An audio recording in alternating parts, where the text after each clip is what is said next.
On this week's episode of Crowdfunding Nerds, we're joined by Casper Ohlson, who's writing a thesis on crowdfunding. We talk about why people back crowdfunding campaigns, equity versus reward-based crowdfunding localization, average pledge amounts, market growth, and more. Let's get into it. Game begin. Let's go. I used to be a marketer like you until I took an arrow to the knee. Hey everybody, and welcome to another awesome episode of Crowdfunding Nerds. I am your host, Andrew Lowen, and I am joined, as always, by Sean and not Rick.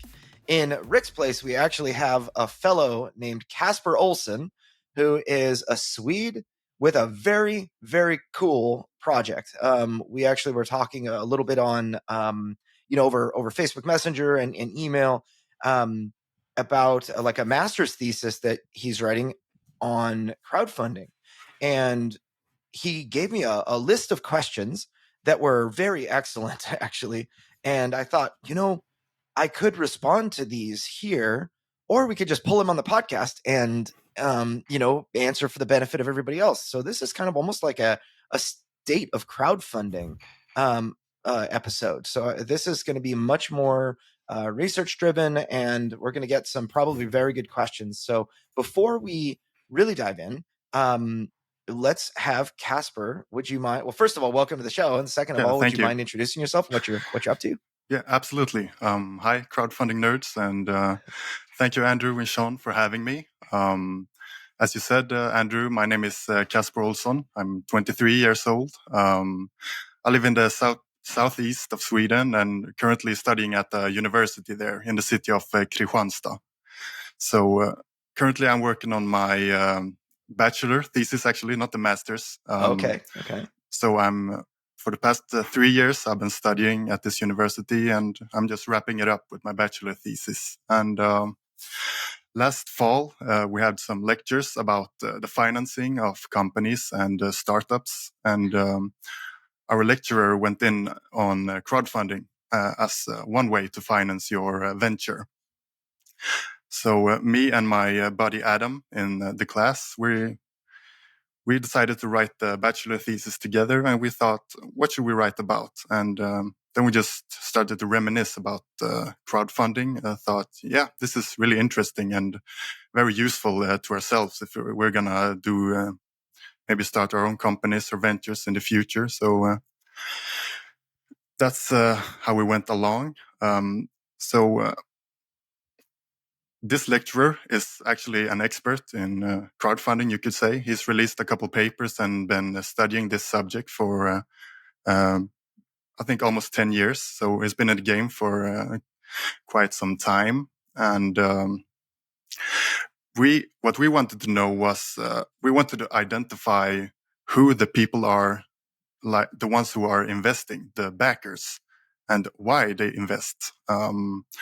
A lot of research has went into how to create a campaign that will drive in money to your campaign successfully. And we wanted to know the other side of this whole subject. So we created a survey where people could, how can you say, they fill in their characteristics and their main reasons for why they engage in crowdfunding. So we have done a survey, and now I'm trying to get some insight from you guys here. Awesome. Well, that's fantastic. And then, we may end up having others listen that are not familiar with who we are as crowdfunding nerds. And so, what we normally do is always ask our guests to share what their expertise is on the topic. But in this case, we'll flip the tables and answer those questions ourselves. So, Sean, you go first. What is your expertise in crowdfunding? I suppose we're crowdfunding nerds, so it's in the name. We're sort of experts in crowdfunding and we're nerds. So we sort of combine those two passions or hobbies together and made a business out of it. So we tend to focus primarily on tabletop games. We have crowdfunded video games and other projects as well. We also have never run a project that deals with equity crowdfunding. That's a whole different kettle of fish. So we don't really have any expertise in that area, but I'm more than happy to sort of give our thoughts on those things. And we can pull out examples of what we think are companies that are doing that well. But our real focus is on Kickstarter and another platform called GameFound, which is sort of a competitor that has really forced the Kickstarter platform to change in recent years. So that's really where our focus is on building a crowd, bringing them to a crowdfunding event, and then getting enough interest and traction to actually get the product produced. So it's really just it's product based rather than some type of return on investment. Yeah. So my expertise, my name's Andrew Lowen. I'm the CEO of Crowdfunding Nerds, and another company called Next Level Web. I started digital marketing back in 2009, and we've grown. We have currently 8 employees, and we work in 4 major industries. We do website development, we do SEO marketing, which means getting people to the top of Google. We do paid advertising, which is where like Facebook ads, Google ads, Amazon ads, and then we do email marketing. Those are kind of our 4 different areas of expertise. Also, we do a lot of consulting. I myself do a lot of consulting in the tabletop space, but we consult on all areas of related to marketing in a business. We have kind of 2 divisions. One is we support small businesses through local like plumbers and electricians and board game stores and whatnot with a physical presence that need people to walk in or need people to call for services. But then about half of our business, actually in 2019, I had somebody ask me, and we've had clients, board game clients before. Like our first board game client was in 2014, a game called Constitution Quest. But then in 2019, I had a friend tell me that he was going to Kickstarter and his funding goal was like 40,000, but actually, in order to break even on the project, he really needed about $85,000.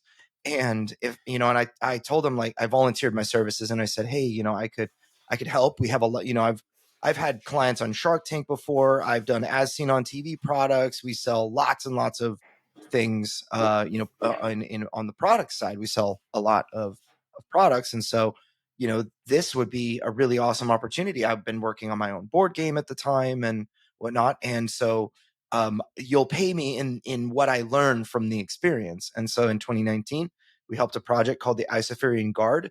They actually ended up raising $260,000 for our first project, and they were very happy. And others, they told others that when they were like, "How did you fund so much in your first project?" And it was just me. I was the only one at the time that would work on crowdfunding, and so I did probably 20 to 30 projects myself, and maybe like 40 projects. And eventually brought Sean on board.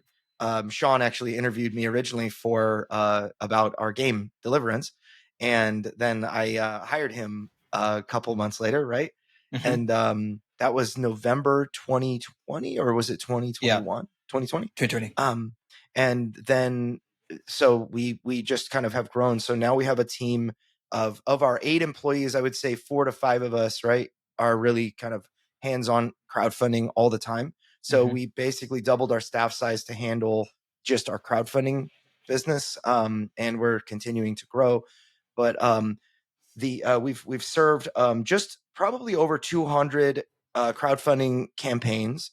We've raised well beyond $20 million for our creators, and I will say this in particular: we have helped raise over $20 million. So if you calculate all of our crowdfunding clients and the revenue that they've earned, it would be in excess of $20 million.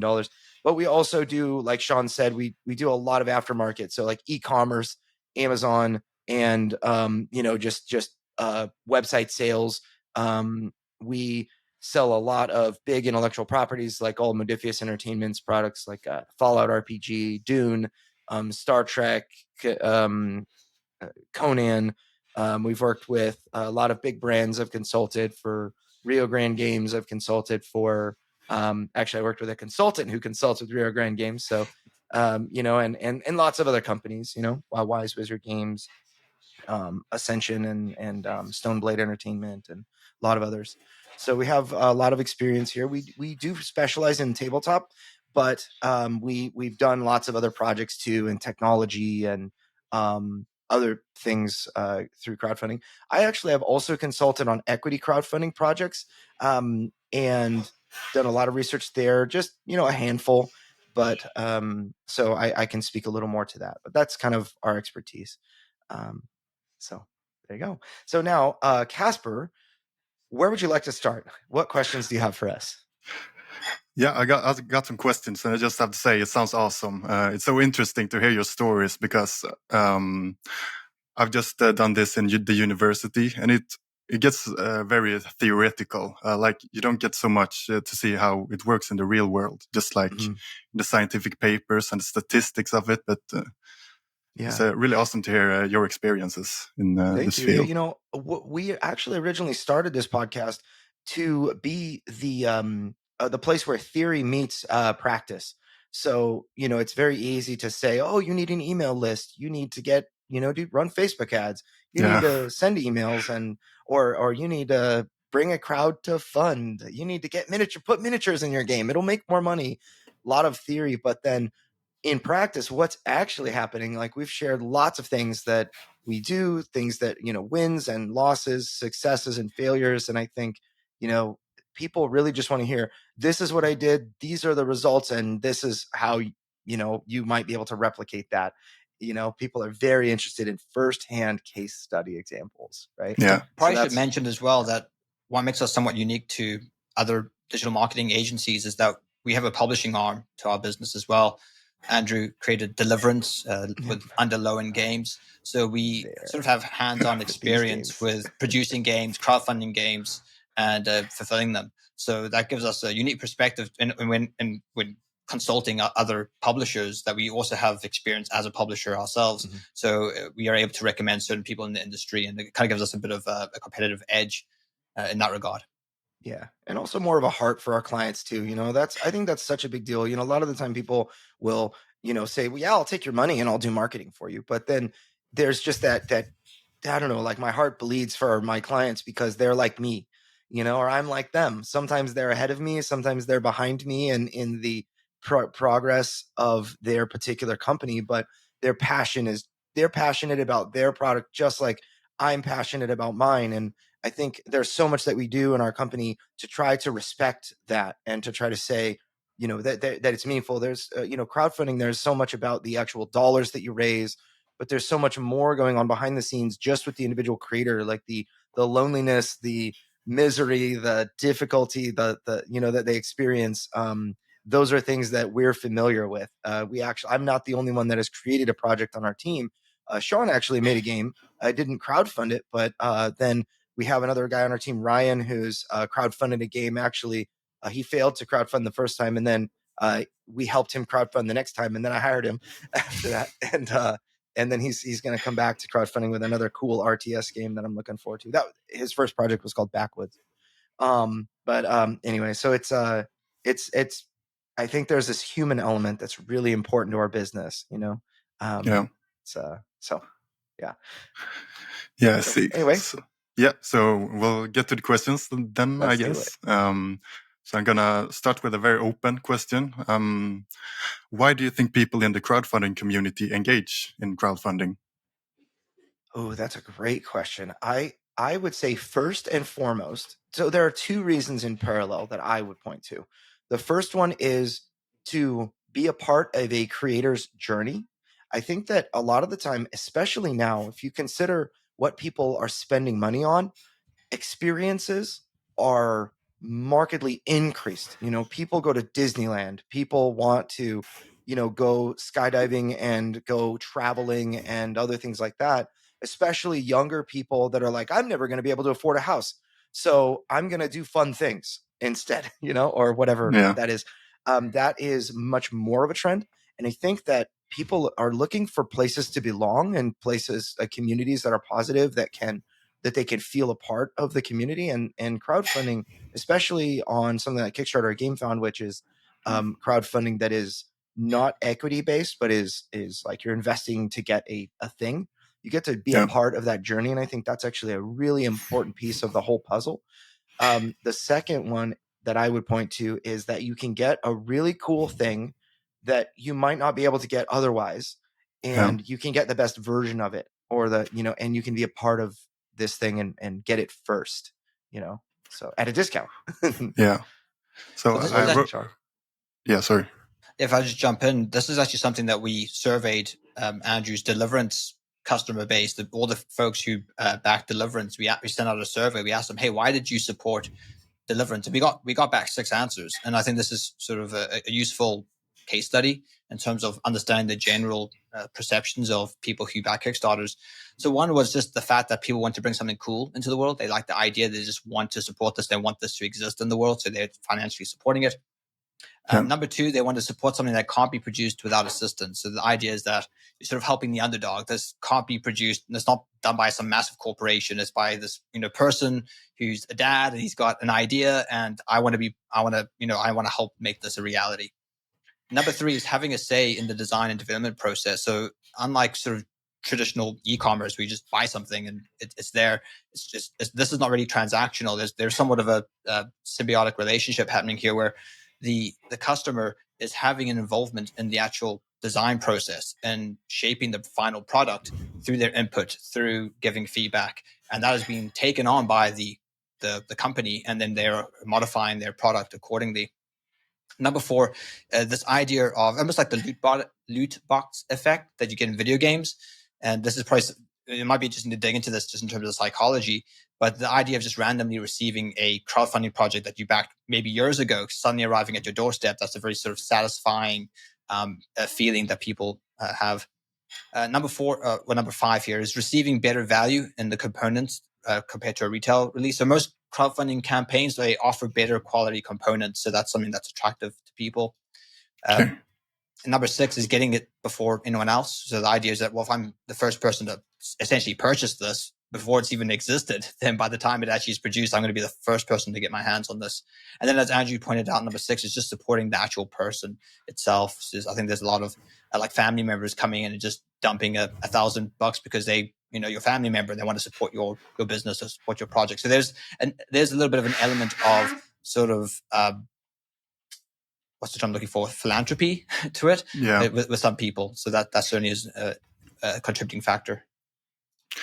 Yeah, that's very interesting because I've gathered that the relationship between the backer and the entrepreneur in crowdfunding is very close. You were talking about the big corporations and this dad with 2 kids and so on. I think that's really something to be on the journey of this person that you, in a sense, know instead of a big corporation. And I actually had a follow-up question to that. That was are financial returns and getting access to new products driving factors? And I think a little of what you were talking about is just to get access to new products that maybe is not on the normal market, if you can say so, but actually supporting this new idea from someone who needs. I will also say there are kind of two types of. Two ways that companies will treat their customers. And this is not so much stated as it is observed. People will often treat their customers like a commodity, companies will treat their customers like a commodity, meaning something that can be bought, sold, and, if I need to make more money from my customers, I need to earn more customers, I need to take more market share, and that sort of thing. Those types of terms are used. Everybody wants to grow their business and that sort of thing. But the way the customer feels is very important because if the company treats the customer like a commodity, meaning as a wallet that they can access, even if the products are great that the company is producing, the customer will do likewise and also treat the company as a commodity, where it's like, yeah, if I want to buy the great product the company is selling, then I will. But if I don't, then I just won't even say anything. I just won't be there. And, if I feel like giving that product a 1 out of 10 rating, then I will, because it's some faceless organization that just treats me like I'm a wallet, and I don't care about them. They don't mean anything to me. But then there's this other style of treatment where the company really, actually, I call it the noble sacrifice, where somebody behind the company will kind of step out from behind the curtain and say, my name is Andrew Lowen, I run Lowen Games, and you are supporting me, you're supporting my family, you're supporting my dreams by backing this product. And that kind of starts to change the relationship that people have, where now they're not just backing for, it's very important that you have a good product. You don't want to send a very low quality product just because people like you. You'll get your mom to back you, and maybe your friends, and that kind of thing. But if you have good products, you can also earn respect from those people, so that they're not just supporting the product and the company, but they're also supporting you, and they're also rooting for you, and they're saying things like, I will back anything this creator makes because I loved them, I loved the experience, they're doing a good job, they gave a good product, and I'm in for the next project. And that's kind of another way that I've seen certain companies have earned that reputation. So if something is not necessarily right, wouldn't naturally be right down my alley, but it's made by a company that I like Chip Theory Games, for example, then I'm going to take it really seriously. So and I think this is maybe the largest difference between equity crowdfunding and then sort of product or service crowdfunding, is that I think one thing about equity crowdfunding is that it sort of misplaces the customer. It makes the investor the true customer, and it makes the end user, the person who eventually gets the product or service, is, as Andrew said, they're the consumer. They're the human resource. It's sort of like a technocratic term where they are no longer the people you're serving. You're really serving your investor, and the customer, or like the end user, is just the resource for you to sort of suck up in order to fuel your true customer, which is the investor. I mean, this is sort of evidence in things that we're seeing recently with like Disney. I think that's just a fun example where the customer is no longer just the average person on the street, because it's evidenced by people just not liking some of the things that they've been producing, but they're still they're not changing ship or changing gear. And that's because their true customer is actually the investor. And that's one of the dangers of equity crowdfunding, or even investor businesses. But I think the other danger of maybe this type of crowdfunding, it can create almost, I would say, a phantom relationship with the person. So people can think like, oh, I have a relationship with Andrew because I know him on the internet. And I think that you have to be, as a business person, be very aware that people know a lot more about you than you do about them. So you have to treat those relationships very cautiously. Because I do think that there can be a danger with that as well, where you do become the face of your business, and then you don't have privacy, and then people might overstep their boundaries. So there's benefits and challenges with different types of approaches. But I do think the crowdfunding for a product or service is a better way to do it, because it does actually put the emphasis on the right place, which is the end user, the customer. They're the ones who are going to benefit, and then they'll also be supporting your business. So they are, in a sense, an investor, but they are getting the product as the reward rather than some type of financial kickback. Yeah, so even though like equity crowdfunding and the so-called reward-based crowdfunding are both of them are crowdfunding, but I feel like there's a big difference between them. And maybe often in crowdfunding, the financial returns are not that important. Like you just want to support this entrepreneur, this like good guy who's a good who makes good products and making a good name for himself and the brand and so on. So that's how I understood it from you guys. Right Yeah, now, it's almost like equity is B2B. It's business to business. So it's like other businesses seeking other businesses to finance them, whilst the kind of reward base is business to customer. And this is even evidenced in just the pledge value. So if you look at like equity crowdfunding, the minimum pledges are usually much higher than you would have on something sort of traditional reward-based crowdfunding. Like $500 or $1,000 minimum. Yeah, you have pledge. to invest quite a significant amount in order to just even get in. Whilst you can get pledges on reward-based crowdfunding for like $5, $25. That more kind of like a customer area. So I think that's a key difference between the as well. Yeah, because when we looked into the scientific papers about crowdfunding, there was a lot written about just the equity form of it. And when we looked around on Kickstarter and Indiegogo, etc., we saw there's not so much equity crowdfunding. It's more like the rewards based, where you actually get the product. Right. Yeah, absolutely. I guess I could digress, but let's let's continue on to maybe the next question. I have so much to say about that. Yeah. Okay. The whole podcast will be about that one question. Yeah. Okay. Okay. So if we go to the next question then, So how would you guys describe the demographics in the crowdfunding community as per characteristics or identity, gender, age, geography, and so on?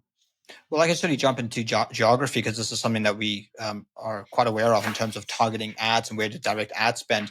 So generally, your top regions is going to be the US, Canada, UK, Germany, France. Those are sort of like your kind of key areas where you'll be fulfilling. And Australia probably is as well. You might rope into that. But those really are where the majority of your backers will come from. Now, thankfully, this is all public information. If you go to any Kickstarter project, there's a community tab. And then on any project, you're able to see where the backers are coming from, which country, and you'll constantly see or consistently see the US at the top. So this, I think, it's largely a US demographic of people who back Kickstarters, but we do see sort of large amounts of German backers as well, particularly in the board game space, French backers, backers in the UK, Canada. So, but those certainly are the top regions. So that's where we would focus a lot of our ad spend. Yeah, and it does vary if so what the I guess the common advice is to expect at least 70% of your backers will come from the US, and then the rest are going to come from other places. For me, in my experience, you have the English speaking, the kind of the first world countries like the US, UK. So for me, it's like in order: US number 1, UK number 2, or I'm sorry, Canada number 2, UK number 3, and then Australia number 4 as far as major English as a primary language. But then the European Union overall represents probably, if I could combine the entire European Union, would be like the third largest region.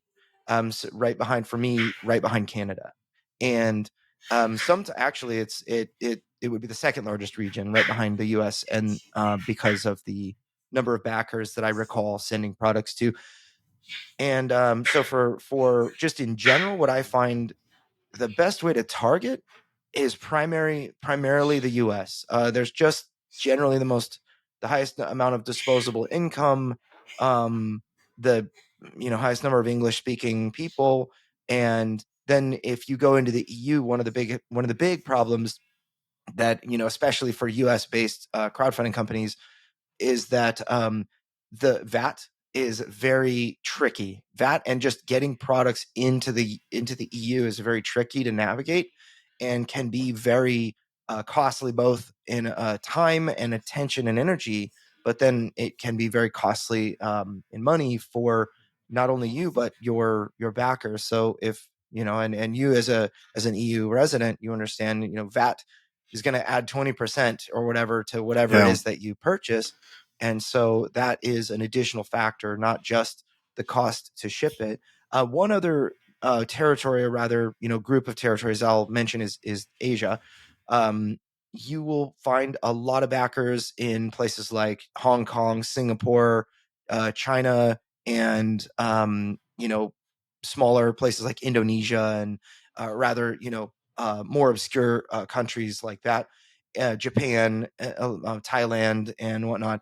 Those places kind of bundled together are can be also a very significant region. So for me, it's very important as a crowdfunder to have a plan, like a logistics plan, to deliver all over the world. So we'll have people in like the United Arab Emirates. We had one person in Nigeria back our game and need to get shipped, right? And so we've had South Africa and New Zealand and as I mentioned, Indonesia and Japan and mainland China, and then there's an island in China and other random places like that. And so it's very important to have like a global shipping plan, because if somebody wants your game, in Brazil's a big one. Brazil, Ukraine, Russia, those places are really hard to ship to. I tried to ship to Ukraine and none of my packages made it there. I wonder why. But the we had one guy in Brazil who was super passionate. Was like, hey man, this is going to be very expensive to get it to you, and it's going to take like 9 to 12 months to ship it to you. It's like $185 for shipping, and then $150 for the actual pledge to get it to them. But it's got to be, it's just this. It's a very complicated process. So I generally find that it's you don't want to, if people want to give you money for something, you don't want to say, no, I'm not willing to take that money. But you have to have a plan to get it there. And that can be quite complicated. And that's actually a lot of the time where people go wrong, is they just make assumptions, because it really is a lot of work, and it's a lot of math, and it's a lot of, going outside of your expertise to try to figure out, how do I ship something to Nigeria? I can't just go to my local FedEx and ask them to ship to some Nigerian address that doesn't even have a postal address or whatever. I'm trying to, figure out how to do this, right? So a lot of the time, what people will do is they'll say, "Oh, I'm just going to charge like $100 to ship to kind of rest of world, and we'll just figure that out." For me, I charged a certain amount to ship to the 48 contiguous United States, and then Alaska and Hawaii were a little different. I ended up charging like $60 to one retailer for shipping 6 units of deliverance to them. It cost me $448 to actually ship that one set of units. And I took that one on the chin, and just was able to absorb the loss, because our campaign did well. But sometimes people go belly up and are not able to deliver, specifically because they mismanaged the logistics, or they didn't charge enough money, or they didn't charge the right countries enough to ship. And so the United States ended up being fine, but Australia cost way more than they thought. The United Kingdom cost way more than they thought, and so they end up losing money, or they didn't plan for VAT. So other things like that. Yeah, just to jump in on VAT again, this actually can be quite deleterious for business growth in the EU, because their laws are so complicated. We've had many clients who are based in the US simply say, I'm not touching the EU. It's my first project. There's enough headache to deal with. I'm just not touching VAT. I'm just going to focus on the US. The majority of the backers are coming from the US anyway. So I understand that sentiment where people just don't want to touch the VAT and get involved in that. So it's unfortunate that is the case. But yeah, that is certainly a sentiment that we get a lot for small businesses, first time creators, that they don't even want to touch the EU. They just focus on the US. So it also shows you the dominance of the US market within the crowdfunding space, or in the Kickstarter space, particularly. I'll mention one last thing. So we're talking about, like you mentioned, Sean, France and Germany. You will sell, let's just say you sell 100, maybe I sell 100 units of Deliverance into France. If Deliverance was printed in French, I would sell 10,000 units. So French people like to play games that are in French. So it's a massive difference, the amount that you can sell. And I just made up some numbers as an example. That was actually a number that was given to me by somebody who sells into France. Germany is the same way. So you'll sell games into Germany. A lot of people in the EU know how to speak, read, and write English, and they're better at it than Americans, frankly. But if you can translate your game into the language of the land, you will sell many more units, and it'll just, it's easier to share, because everybody that it lives in the EU that speaks excellent English has a friend that does not, maybe took a little bit of English and didn't really practice it, and so doesn't actively use it, and that sort of thing. So games become a whole lot more shareable at that point when they're translated. And so you'll have like there's an award in Germany called the Spiel des Jahres, which is the Game of the Year award. And if a game wins that award, it will sell 250,000 units more than if it didn't, right? And if it's even nominated for the award, it'll sell 10,000 units more. But it must be in German, and it must be in quantity enough that it's widely available. That's like one of the big requirements you have to translate. So a lot of the way to kind of break the barriers down is to work with companies to translate your game, and they will basically purchase and ship products and other things like that into the EU, and kind of avoid that headache. So that's one option to consider, and some extra facts.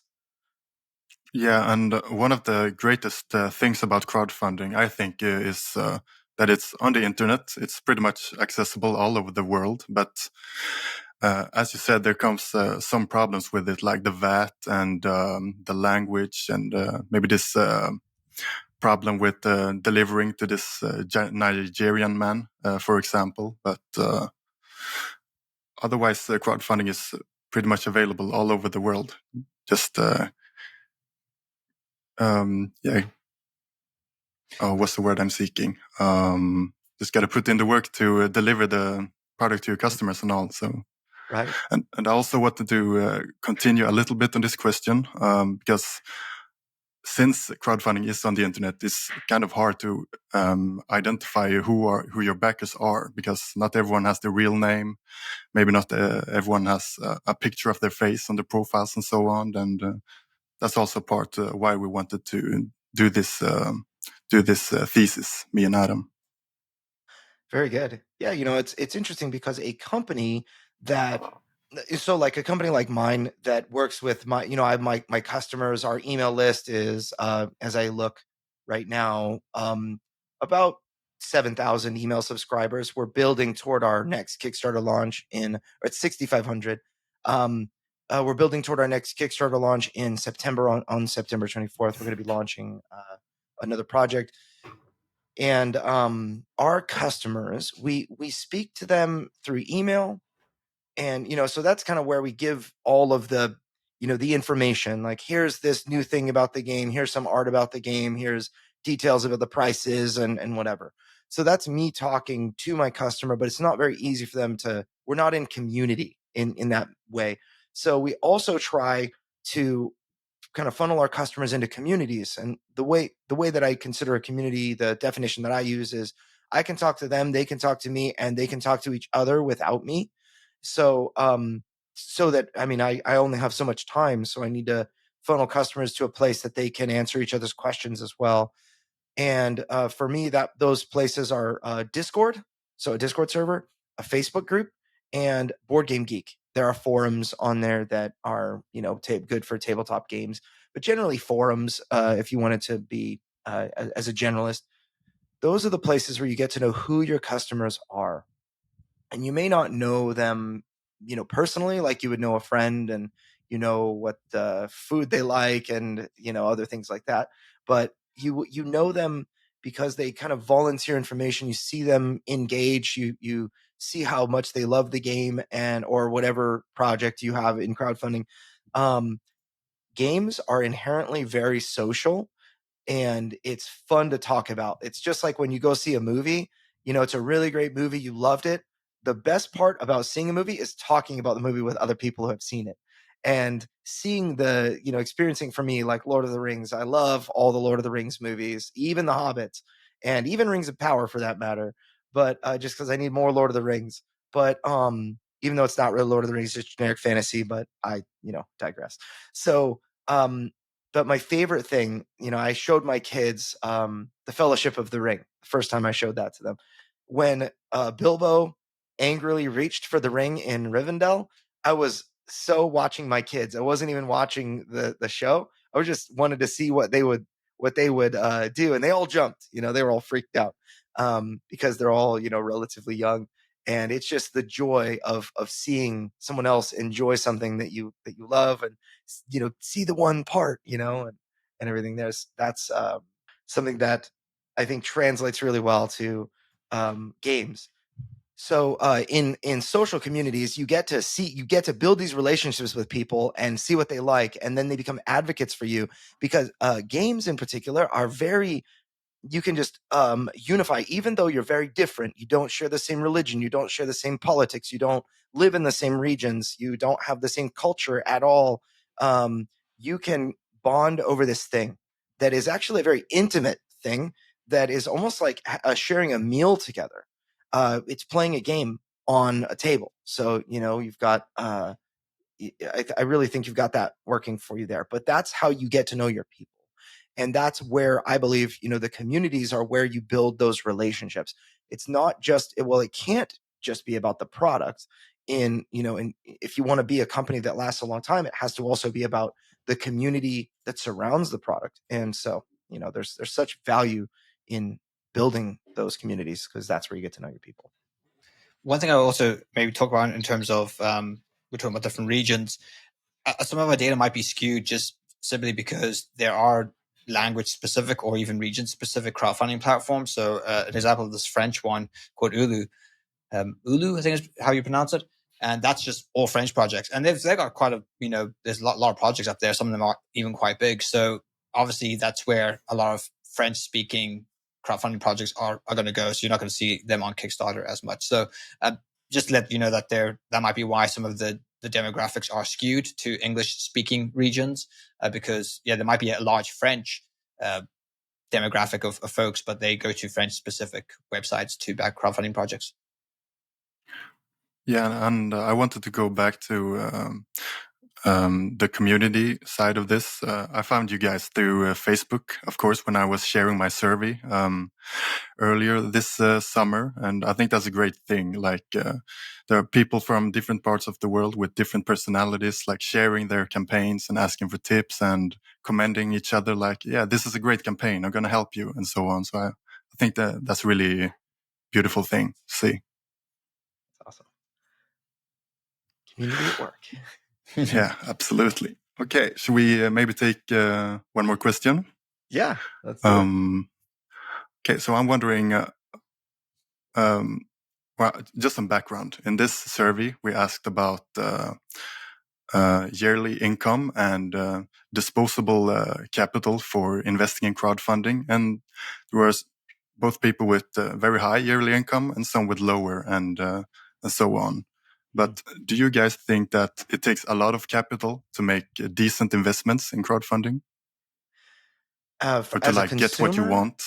As a consumer, I don't, it doesn't, but I was looking at, we actually have stats on our own internal projects, but when you look at the average dollar value that's spent, there's a website out there called tabletopanalytics.com, and you can go see, the top grossing projects that are live, the top grossing projects of the day. You can see how much the average pledge is for the project and that sort of thing.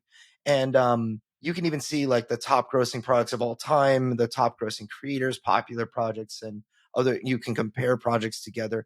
And this website, I believe it scrapes data just from Kickstarter, so there's no GameFound or BackerKit, which does crowdfunding and whatnot. But the average pledge we find is like right around $115, or sometimes more. So for very small projects like Exploding Kittens, the most popular as far as number of backers, it had almost 220,000 backers back in like 2015. That was an average pledge of $40. But then you look at like, I don't know, Frosthaven, which is, I want to say, the top grossing project on Kickstarter that's in the tabletop category. The average pledge of 183,000 backers, or I'm sorry, 83,000 backers was $156 per backer on average. And they made $13 million almost.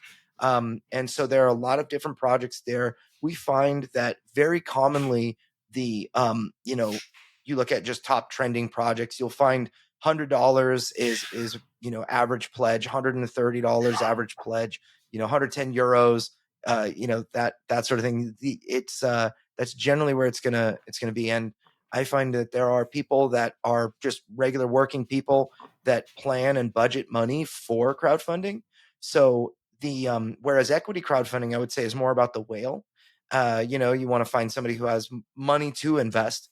These people are more like they're taking their disposable income for the month. They might have $100 or $200, or hear about a really cool project, save a couple of months for it, and prepare. That I find is much more the crowdfunding. Just the how did you call it? Not equity crowdfunding, but the rewards based crowdfunding model. Exactly. You have a lot more of the everyday person backing. That's kind of what I think. And I'll make sure to share that link with you later as well. And GameFound has even created systems that really embrace this model. They've got the system called Stretch Pay, where you can pay incrementally over months. So they really have understood that, okay, the average pledge is quite high, and some people might not be comfortable dropping all that 1 month. And because it takes maybe 6 months for the product to actually fulfill, so why not just pay over 6 months?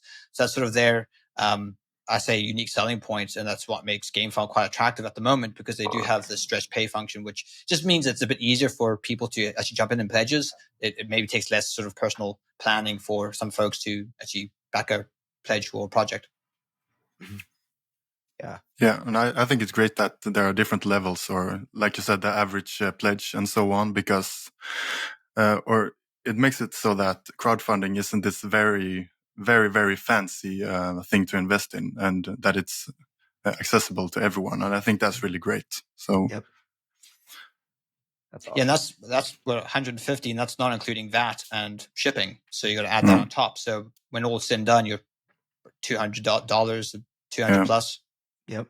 Yeah, it's very common. In fact, I think it's smart as well. But from the creator side, I'm asking, let's say for Deliverance, we're going to have a $79 expansion pledge. Actually, the first place anybody ever heard it is right here, right now. But our expansion pledge will be a $79 for the expansion on its own. It's going to be like $159 for the expansion and the base game together. I think that's the number. It might be $140. I can't remember. But those are options for people. And so some people are going to just get the minimum expansion. Some people are going to go all in and get the extras. We'll have add-ons like metal coins and acrylic standees and other a big neoprene mat and things like that. But so that like the average pledge works out to whatever it is. But there was something I wanted to mention though, which I found very interesting. So GameFound is pulling some market share away from Kickstarter right now, and BackerKit as well. And I'm always looking at how much money is raised overall in particular in the tabletop games category, because that's the one that we dominantly work in. And so if you look, I mean there are articles. In fact, there's one from I don't know how this is. It's got to be a pretty recent article. January 31st of this year on Polygon, they did an article that where they share like the most backed board game campaigns and other things like that. But they talk about how tabletop revenues declined for a second year in a row on Kickstarter. But that's because GameFound revenue is growing for a second year in a row, and GameFound is pulling. They've pulled some major publishers away from Kickstarter. Some of the top grossing publishers on Kickstarter, like Awaken Realms, obviously they're the people behind GameFound. But then CMON as well just kind of jumped ship. They are the number one. I mean, they've done over $100 million in campaigns just by themselves, I want to say. But they're like the number one. They jumped to GameFound and went exclusive with GameFound. And so you have in 2023, Kickstarter raised like $226 million on in the tabletop crowdfunding space. Whereas in like the number one year was actually 2021, when everyone was stuck at home and had nothing to do. They were like, let's spend money on Kickstarter. Kickstarter raised $270 million in the tabletop category. And Kickstarter used to be public with this information. And this last year, they actually elected not to share their data with Polygon for the first time. And but with Tabletop Analytics, you can see the data, based on the data that's scraped. 2021 was 270 million. 2022 was 236 million raised, and which was a pretty sharp decline. And then 2023 was 226 million. So they've declined, another $10 million. But what this article doesn't tell you is that GameFound in 2023 raised just over $50 million. I want to say, I'm just trying to recollect from a video that Alex Radcliffe shared, who is like the chief marketing officer of GameFound. He said that GameFound raised like $51 million. So if that is accurate, then the total, and then BackerKit, I think they did like 10 million or something. But I'm not sure about BackerKit's numbers. So let's just say, with excluding BackerKit for now. So if 2021 was 270 million, 2023 would be 277 million if you combined GameFound and Kickstarter. And, because GameFound is siphoning lots of market share away. And so the overall amount of funding, I would say, and then you add BackerKit in there. I'm not sure how much they've raised, but I know it's more than zero and probably less than 50 million. I want to say they raised between 10 and 20 on their platform. GameFound is 56 million. I've got the link here I can share. Okay, very good. 56 million for GameFound. So the overall revenue in tabletop crowdfunding is growing. It's still growing. And then one actually from the same article, this Polygon article, one thing that really exploded my head was if you look on, so this is on Kickstarter only. 2021, there were 3,520 successful tabletop Kickstarter projects. And if you look at 2023, that number has jumped to 4,920. So they're almost, well, I guess it's exactly 1,400 more projects were successfully funded in 2023 on Kickstarter than in 2021. But if you look at the revenue was, 270 million in 2021 and only 226 million in 2023. So you had many more creators splitting a smaller pie in 23. And what we notice is that it seems like it's harder to get. I mean, if you have a good project, it's a little harder to just like get that huge burst and then go viral and get funded by other people who never heard of you until you went live and just jumped on board. It happens, like we've got one campaign we're running right now is Luthier on Kickstarter for Dave Beck, and they're crushing it. They're, approaching 600,000 right now with, 5 or 6 days to go. And they'll probably end between 700 and 800,000, I think.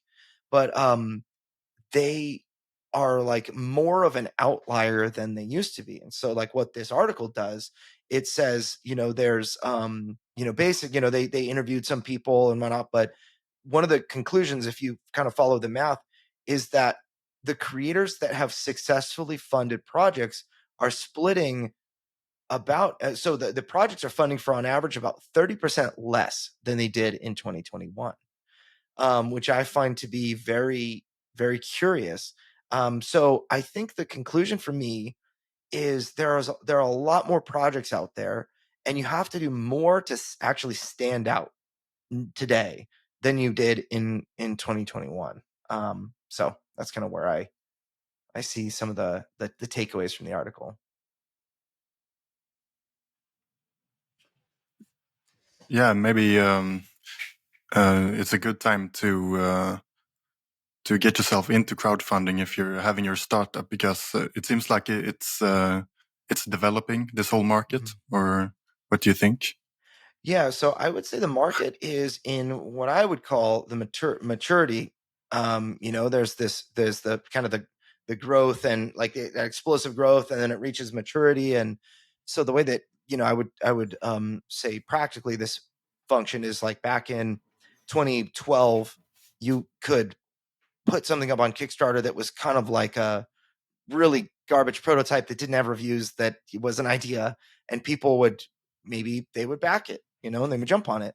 Then in around like 2015, if you had like really, really good graphic design and you had people reviewing your product that you could share, you had a physical prototype that you could kind of show off and do videos, and you had a graphic designer that you would pay to make a beautiful looking page, those projects were like cream of the crop. They would rise to the top and they would do very well. Now, fast forward 9 years to 2024, those things are essential. We call them hygiene factors now. So if the analogy is, if you're going on a date with a girl, then you brush your teeth, is it going to help you get a second date? No, I mean, it doesn't really have anything to do with you getting a second date, if that the fact that you brush your teeth. However, if you fail to brush your teeth, will it hurt your chances of getting a second date? Yes, it will. But the things that get you a second date are, if you treat them nice, if you connect and you have good conversation, and that kind of, that's like the meat of the of the thing. But those hygiene factors matter. If your hair is done, if you're clean, if you're shaven, or if you're whatever, if it looks like you care about your appearance, those things all matter. And so on Kickstarter, that is kind of the same, but the hygiene factors are a little different. You have to have how to play video. You have to have a physical prototype that people can see. You have to have nice graphic design. You have to have art that, at least looks finished. So maybe it's only 60% finished, but you have to have all of that, in a state that people can see. And if they can't see it, there are many other projects out there that are showing those things. And so they're much less likely to be interested if they're not seeing what it looks like they're going to receive. And I remember when I did my first Kickstarter, we raised $314,000, and we were a first-time creator in 2021. And it felt like we had a lot of people that just really wanted the project. It was a very unique theme and everything. There were a lot of reasons that it looked innovative to the right people. But the actual product itself, the way that it was shown on the Kickstarter page versus the actual product people received, the actual product people received was like 20 times nicer than what I was able to show at the time, because I just didn't have enough money to do some of those things. Like I didn't have enough time and money to make a beautiful prototype, to get far enough into graphic design and all that. And so now I look at kind of the market for crowdfunding. There are higher barriers to entry than there used to be. It is overall a very low barrier to entry, thing, venture right now, because you can, you don't have to have hundreds of thousands of dollars to invest. You don't have to invest before you know you're going to get, before you know what you're going to get. For us, we can invest for 2 days on Facebook ads, $20 a day, and see how many emails we're getting and what it costs and whatnot. But you definitely have to sink. So sunk cost is higher in crowdfunding than it used to be. You have to sink more money on good graphic design, good art, and other things, like a videographer to do some good 3D videography, show people the story rather than tell them, moving GIFs and whatnot, in order to even be competitive. And so that is something that, it's a lot harder for somebody that has a lot of time and no money to be successful in Kickstarter. You have to have, time and then also some money. Whereas before it was just more of like, I have a dream and here's a drawing on a napkin for what it's going to be, So I don't know if you have anything to add to that, Sean. What do you think about that? No, I just agree with you that the barrier to entry has increased. And this is why people are hiring folks like us, professional marketers, to get their things up and running, because there's lots of hats to wear and they can't do everything.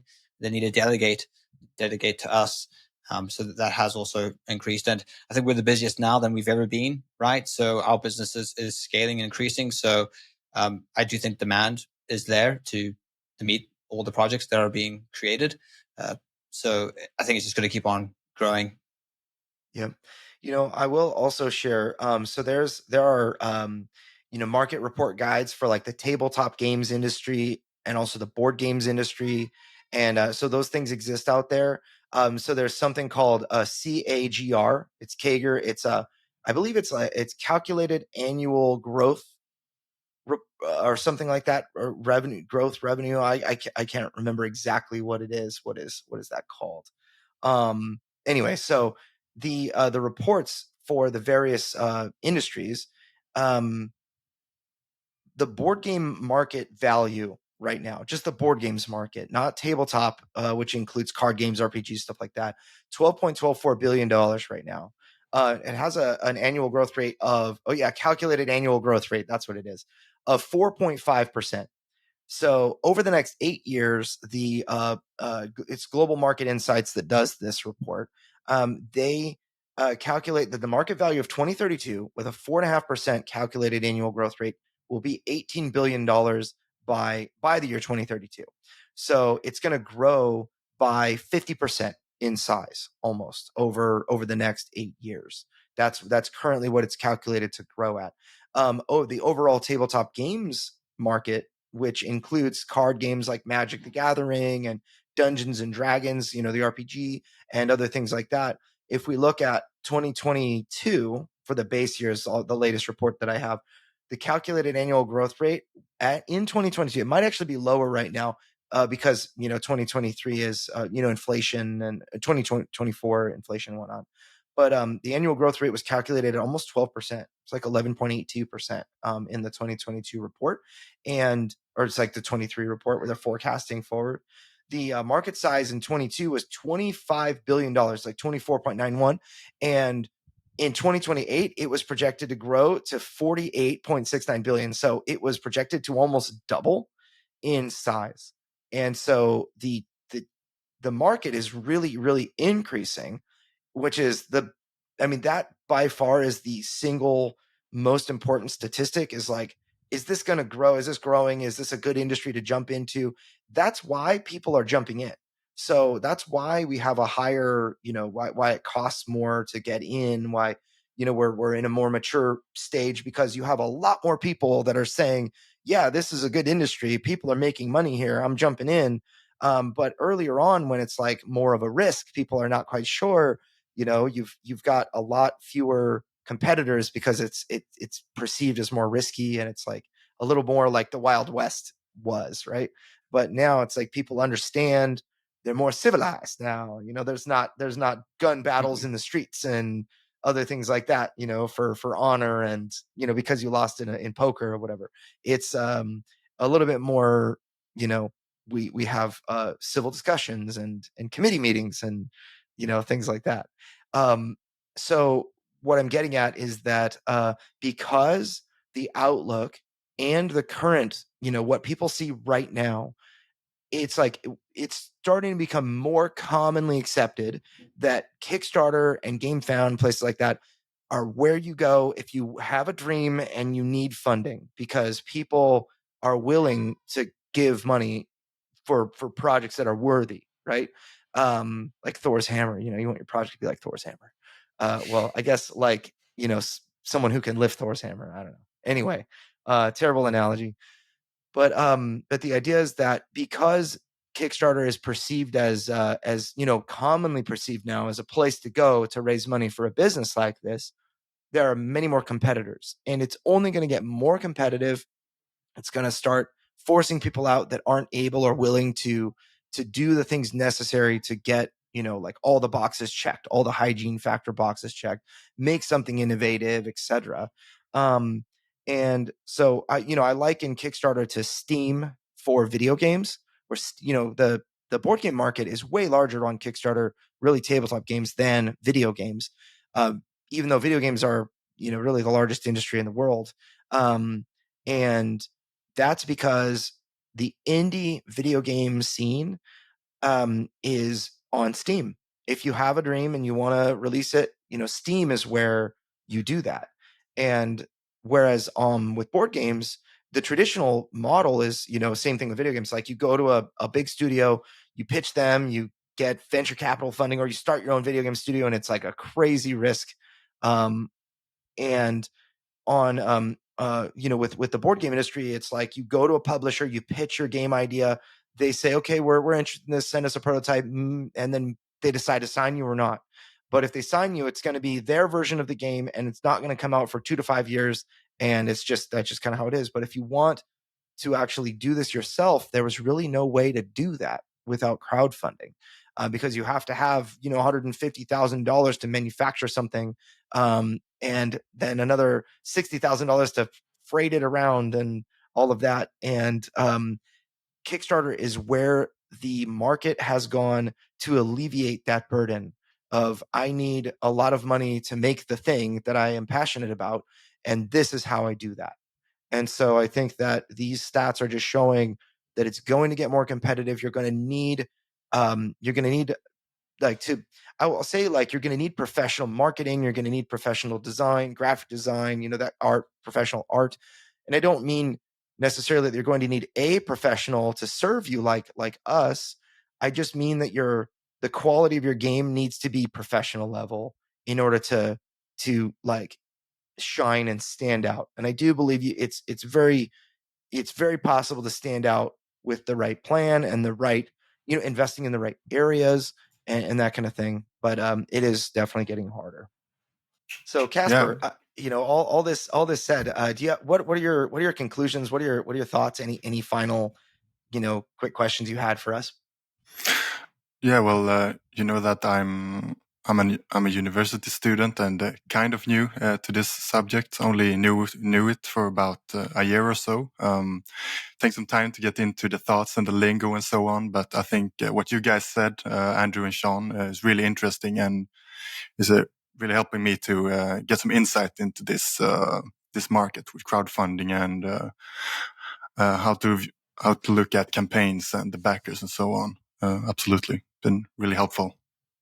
That's awesome. Well, hopefully it helped others. I think we can probably end right here. Anybody that's listening, if you had questions, if you wanted to get into specifics, you can always jump into our Crowdfunding Nerds community on Facebook. We love to engage in conversations like that there. Or you can hit us up and ask a question. Go to crowdfundingnerds.com/question and then share. And, maybe if it's good enough, we'll feature you on a future podcast. So I took part of Robot Richard's job, but let's just have him send us on out. Well, that's all the time we have for this week's episode of Crowdfunding Nerds. For more resources, articles, and to listen to past podcasts, please visit us at crowdfundingnerds.com. And if you have a crowdfunding question, we also have a page on our site where you can send a message directly to us. Please visit crowdfundingnerds.com/question. And if your question is a great question, we may include it in a future podcast. Thank you all again for listening to this week's episode, and we'll see you next week. Stay nerdy.